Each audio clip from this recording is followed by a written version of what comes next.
I'm going to do a bit of a crazy experiment. People ask about head lice, does it live on other parts of your body? And the short answer is no, it does not. There's different types of lice for different body hair. Head lice live in our hair, but they will actually bite. If you got a bug on your arm, for example, they would bite you and suck blood, and I'm going to show you.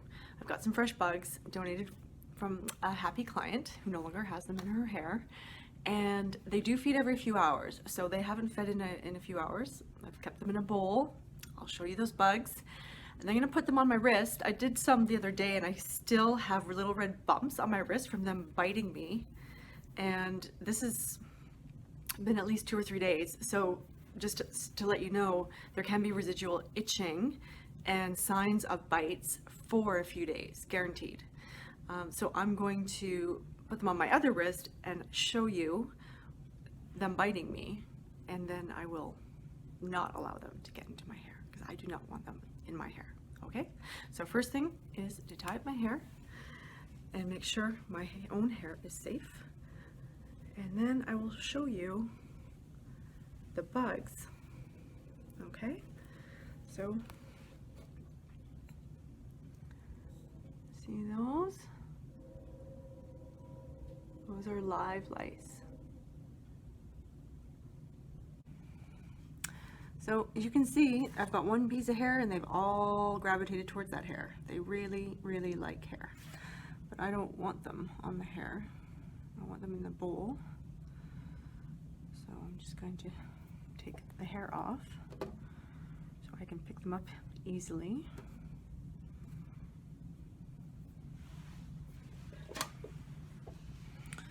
All right, let's take this one here. Let's get some darker ones. I can feel its little tickle on my wrist.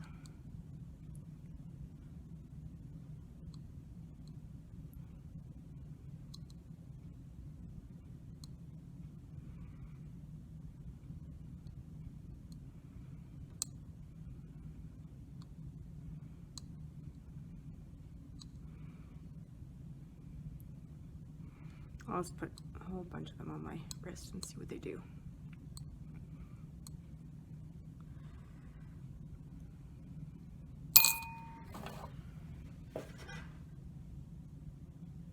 So there we are.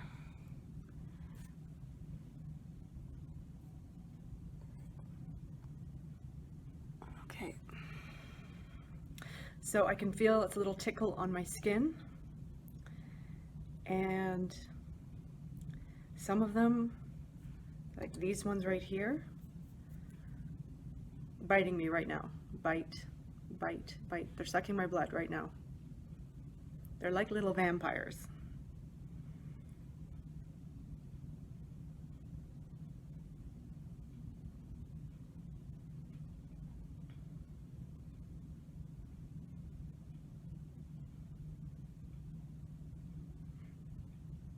They've got their fangs, and they're injecting an enzyme from their saliva that goes into my bloodstream to prevent the blood from clotting. And that enzyme from their saliva is what causes the itch. It's my body's way of telling me I've been bitten.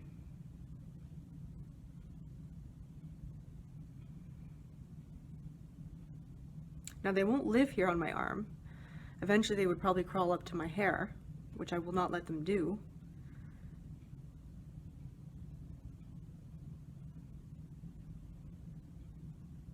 These bugs were hungry, that's for sure.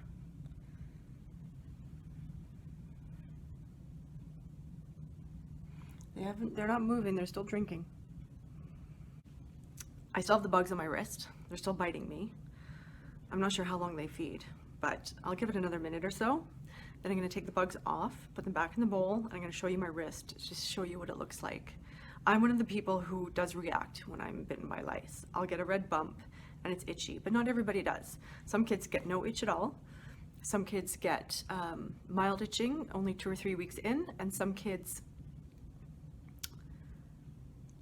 get immediate. Like as soon as there's a bug in there, they know. They know, their body knows, I should say, because they'll get itchy.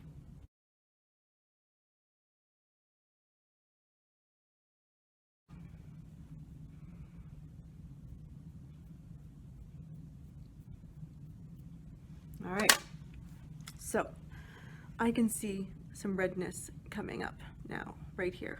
Little red dots, some itching. Itching will probably start pretty soon.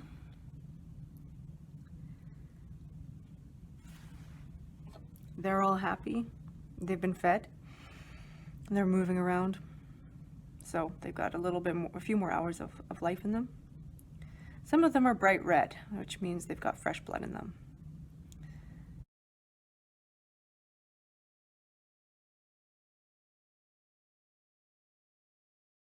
So it's been a few minutes, and what has appeared on my wrist are like little red dots. And I'm going to show you. You can see the light's good enough, but right around here are signs of bites. This is what you would see on the back of the neck down here, and they often appear in the morning because the child or yourself has been sleeping, your hair's down, and they'll crawl down here where it's nice and warm because the hair's right by the neck, and they'll bite the skin right there.